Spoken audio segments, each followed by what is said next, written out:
Hi everyone, welcome back to another mini blog. তো আমি তো ফুরফুরে হাওয়া খেতে খেতে প্রায় পৌঁছেই গিয়েছিলাম। তারপর একটু চা খেয়ে নিয়ে সোজা মিষ্টির দোকানে একটু মিষ্টি নিয়ে আর এদিকে একটু তেলে ভাজা নিয়ে আবার বেরিয়ে পড়েছিলাম। আর যাওয়ার পথে একটা মায়ের বিসর্জনও দেখেছিলাম। শ্বশুরবাড়ি গিয়ে দেখি টিভি চললেও দেখার মতো কেউ নেই। এদিকে আমার মামা গড় হয়ে ঠাকুর ঘরে প্রণাম করে নিল।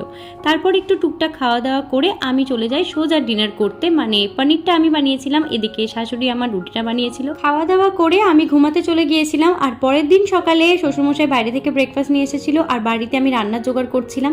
এদিকে এই ঠাকুরগুলো বাবা আমাকে শ্বশুরবাড়িতে রাখতে দিয়েছিল। আর তারপর আমি মাছের ঝোল আর মিক্স ভেজ রান্না করে ফেলি, যেগুলো খুবই টেস্টি হয়েছিল। বি অনেস্ট, সবাই বলেছিল খুব ভালো হয়েছে। যাই হোক, দুপুরের ওই কড়া রোদ পের করে শ্বশুরমশাই আমাকে স্টেশন অবধি পৌঁছে দিয়ে এসেছিল, কারণ সেদিন আমার কলকাতা ব্যাক করার ট্রেন ছিল। তবে আমি একা নয়, আমার বরের বেস্ট ফ্রেন্ডও আমার সাথে যাচ্ছিল। তারপর ট্রেনে উঠে একটু টুকটাক খাওয়া দাওয়া করতে করতে পৌঁছে গিয়েছিলাম কলকাতা। আবার দেখা হচ্ছে নেক্সট মিনি ব্লগে। এখনকার মতো বাই।